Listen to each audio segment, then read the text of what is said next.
I'm Vanessa Ruck, the girl on a bike, and right now I'm in the middle of the wilderness in the south of Spain, having ridden through a whole load of desert rally adventure across the last 7 days on the 1000 Dunas desert rally. Now, a lot of you have been asking about how on earth do you do roadbook navigation, and that is this stuff here that's on the front of my bike. So in this video, I'm going to talk you through some of the key things to think about and know, and what kit you need to be able to get into roadbook navigation.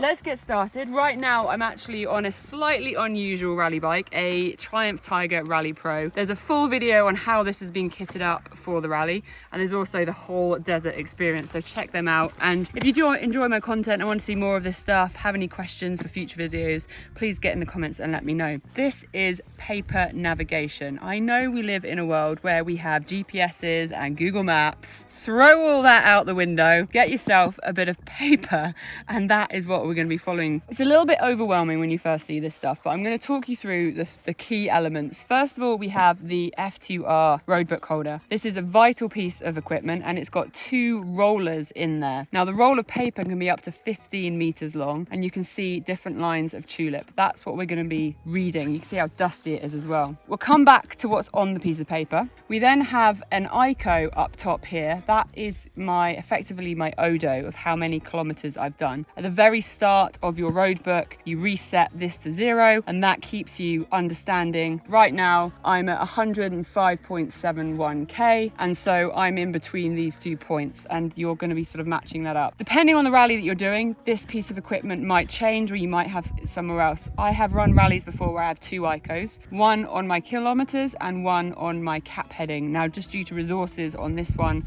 I've chosen to have an ICO and then my Stella. So the Stella is the emergency equipment that the organisation uses to track us, to know where we are, to take accelerometer information about whether the bike stopped or fall over, so that they know if you need help. There's emergency buttons, they can send messages. But more importantly, for navigation accuracy, because for rally you get points and penalties if your navigation is off, you have to hit certain points in the navigation and it will ping it, and this GPS will know that you've hit it and give you your points or your penalties, etc. There's also speeding fines, all that kind of stuff. Now, it's worth mentioning this is a very typical roadbook setup and very similar to what you'd see the top Dakar guys riding. They wouldn't have it mounted like this. I'll get to that into the moment. The sort of setup of ICOs, navigation and stuff. Now, right now I'm on the side of the track in the middle of the event, so you'll probably see someone coming past and it will get really exciting. Now, you can hear that bleeping potentially. That bleeping is our Stellas communicating with each other. So his is warning him that there's a stationary competitor ahead. He then knows to be cautious and slow down. Now, sometimes in the roadbook you might also get a triple exclamation mark in your notes. That's also a key warning, and this thing bleeps and lets you know. This is all about safety. There are different types of Stellas. There's ERTFs, etc., and depending on the race and the event you'll have different ones. Now, obviously all of this needs controlling. If you've got 1 ICO, then it's easy, you've got 1 switch button. When you have 2 ICOs, you have 2 switches. Some people choose to have them both on one hand. I personally, when I run 2, have one on one hand, one on the other, because when it's a cap heading, you're less likely to need to change it. Got more. So, over on the best navigator in here. Hey! We've had a lot of people overtaking us over and over and over again. Let's mention that. Rally isn't about being the fastest person. You have to be the fastest person to win, but it's a little bit of rabbit in the hare. You need to ride as fast as you can navigate. And if you ride faster than you navigate, you then go wrong and you get lost, and it costs so much time to work out where you are. You can't just go on Google Maps and go, oh, I'm here, let's restart. You have to work out where you were last 100% correct on the road book. That guy saying I'm the best navigator here, that's pretty cool actually. But I don't ride faster than I navigate. I still make little mistakes and errors, don't get me wrong. I definitely was a lost person in the desert this week. Anyway, moving on, we've got the switch. So I also have an F2R switch here. I particularly like this one because it's got a reinforced section here, which means when the bike goes down, you're less likely to lose this little knob, technical word, who knows. Up and down, you're tripping your ICO. As you're riding along, your mileage isn't always 100%, so you're just tweaking it, and that changes the settings from, you know, your speed. We passed him about an hour ago, or he passed us about an hour ago. All good, yeah, woo! The way this is mounted to the bike, at the moment, you describe this as an Enduro Cup mounting, which is basically 2 brackets that hold it on the handlebars, and you can see as you twist the bars, you have it. Plus side of this is it's very easy to get onto a bike, very minimal modifications needed, and also considerably cheaper. When you then go up to a more rally spec bike, you then have your headstock and a fairing that mounts onto that with a tower, which this goes into. It means there's a lot more space for wiring, making things neater, and most importantly, that weight isn't on your bars, and you really do notice a difference when you're riding along. But there's a sort of a cost setup kind of element to that. Something worth mentioning with the Ico is that this is obviously doing my kilometers. It's not taking that from my bike. You can get different types. You can either get a wheel sensor one where you'd run a sensor down to the wheel. They tend to be pretty accurate because they're on the front wheel, but of course your wheel rotating doesn't always mean that you're moving. And then you can get GPS versions, which is what I'm running now, and that takes your speed from your GPS location, which you often would think, well, that's obviously going to be the most accurate, but as soon as you're in mountains, it can then have intervention. So there's lots of pros and cons of doing both. I've opted for GPS purely because it's a lot less wiring as well. It literally just bolts on, plugs in the back. Now there is a piece of kit in here, and I'll try and show you, which is a power box. Now this is made by F2R, so the same mount as I have had here, and it simplifies the wiring of this system hugely.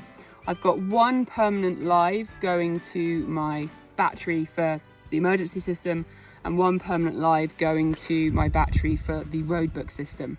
Then that comes into this power box, and out of that power box is the electrics for the Ico, the roadbook, the switch, and it's probably worth remembering that this is obviously on a switch to scroll it.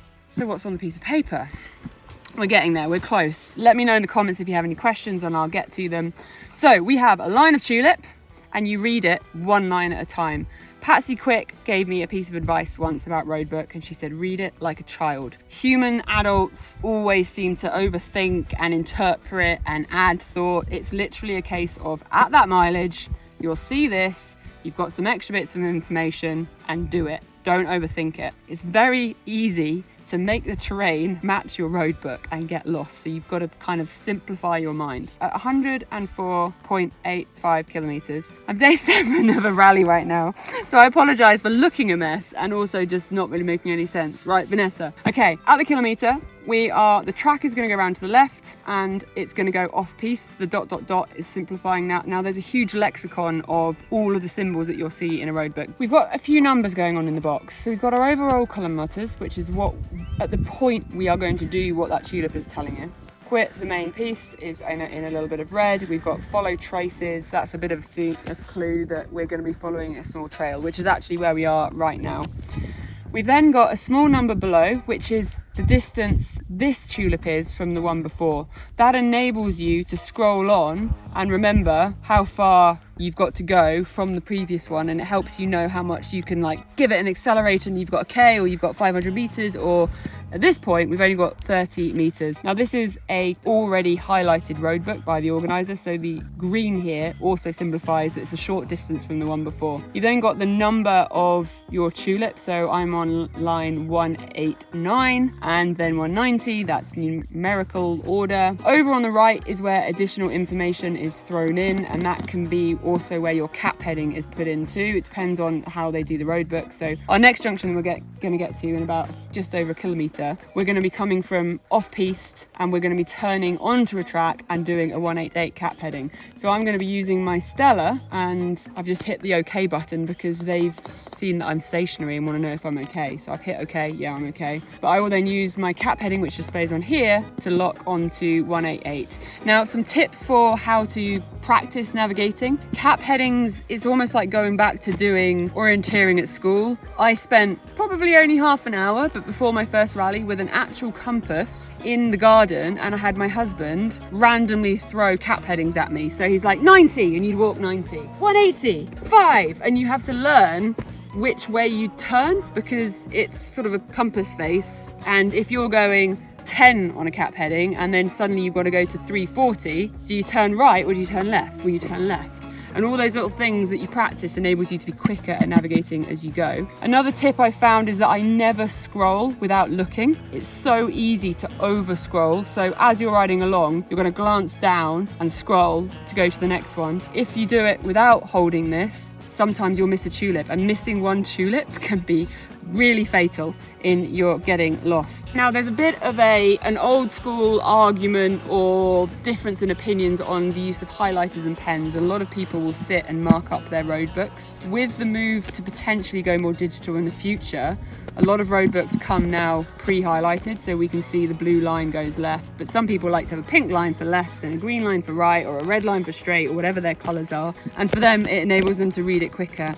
I personally think I can see a black line going left just as easy as a red line going left, so I don't highlight or colour it in at all. To get into the road book, you've got 2 rubbers and you're going to open it up, and if I just very briefly mess up my road book for a moment, I'll hit the unlock and scroll it out. We can see in there, if you come sideways, do it, ta-da! The scroll and the paper, so I can then manually tighten that back up, and that gives you an idea of what's going on inside, and I've got to make sure I don't lose where we are. Right there.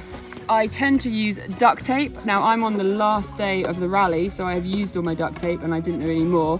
I normally wrap some duct tape around my kickstand or around the engine frame, which enables me to always have duct tape right there, because they tend to give you the road book 15 or 30 minutes before you start. There you go, make sure you get your road book cover on properly, because you don't want dust to get in there. I think that is the key information about road book navigation, but what I want to say is it adds a completely new whole dimension to riding. When I'm following roadbook navigation and riding across the desert in Morocco or Tunisia or Croatia or Qatar, I've done a few rallies now, your brain and your body are so focused and engaged, and you just feel so damn alive. It is just the most adrenaline filled, exciting, adventurous. If you've not tried it, have a go. It's awesome. Let me know in the comments if you have any questions. Hit like, hit subscribe, check out all my other videos. Let me know if there are any videos you'd like me to do. I'm Vanessa at The Girl on a Bike, and I better get back on my bike and catch up with some of those guys, because they'll probably be lost 10k up and I'll go past them again. Maybe.